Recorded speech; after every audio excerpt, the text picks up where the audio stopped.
Mohon subscribe channel ini dulu agar tidak ketinggalan berita Timnas Indonesia terbaru.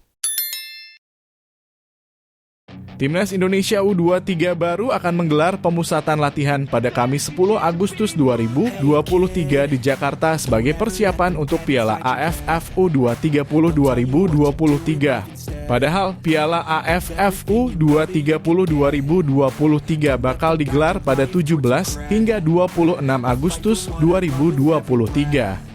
Sementara Timnas Indonesia U23 akan mulai bermain pada sehari berselang.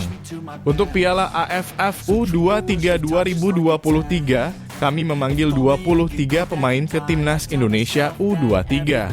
Persiapan pemusatan latihan dimulai pada Kamis 10 Agustus 2023 di Jakarta, ujar pelatih Timnas Indonesia U23, Shin Tae-yong, dikutip dari laman PSSI. Shin Tae-yong sepertinya serius menyikapi Piala AFF U230 2023. Buktinya arsitek asal Korea Selatan itu banyak memanggil pilar dari BRI Liga 1 2023 hingga 2024 ke Timnas Indonesia U23. Nama-nama seperti Rizky Ridho dari Persija Jakarta, Ramadhan Sananta dari Persis Solo, Hernando Sutaryadi dari Persebaya Surabaya, hingga Alveandra Dewangga dari PSIS Semarang dimasukkan Shin Tae-yong ke Timnas Indonesia U23. Selain itu, Shin Tae-yong juga mempercayai alumni Timnas U22 peraih medali emas SEA Games 2023 Kamboja semodel Fajar Fatur Rahman dari Borneo Football Club Samarinda, Bagas Kava dari Barito Putra, sampai Beckham Putra Nugraha dari Persib. Timnas Indonesia U23 akan mengawali perjuangannya di grup B Piala AFF U23 2023 dengan melawan Malaysia U23 di Rayong Province Stadium, Rayong, pada 18 Agustus 2023. Esal Sahrul hanya membutuhkan waktu selama setengah musim lebih untuk mendapatkan pengakuan dari pelatih Timnas Indonesia U23, Shin Tae-yong, yang memanggilnya ke pemusatan latihan Piala AFF U230 2023. Karier profesional Esal Sahrul baru seumur jagung. Dia dipromosikan ke tim utama Persita Tangerang pada putaran kedua musim lalu. Sebelumnya Esal menimba ilmu di tim junior Persita. Alhamdulillah, saya sangat senang dan bersyukur mendapatkan panggilan dari Coach Shin Tae-yong untuk mengikuti pemusatan latihan Timnas Indonesia U23 untuk Piala AFF U230 2023. Imbu Esal Sahrul dinukil dari laman PSSI. Saya bertekad untuk berjuang keras dan maksimal demi mendapatkan tempat di Timnas Indonesia U23, jelas pemain yang baru berumur 21 tahun tersebut. Esal Sahrul berposisi sebagai winger dan gelandang sayap. Dia bisa beraksi di sisi kanan dan kiri.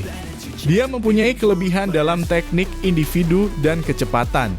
Di Timnas Indonesia U23, Esal Sahrul harus bersaing ketat untuk memperebutkan posisi di sisi sayap dengan sejumlah pemain yang telah lebih dulu matang seperti Fajar Fatur Rahman hingga Irfan Jauhari.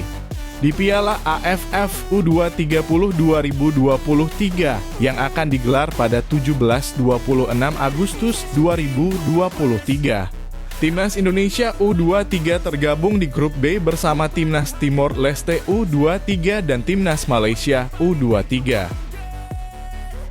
Pelatih Timnas Indonesia U23, Shin Tae-yong, resmi memanggil 23 pemain untuk mengikuti Piala AFF U230 2023. Menariknya, dalam daftar tersebut terdapat nama Komang Teguh. Pemanggilan Komang Teguh ke Timnas Indonesia U23 cukup mengejutkan. Bukan karena kualitas sang pemain, namun karena Komang Teguh masih harus menjalani sanksi dari AFC.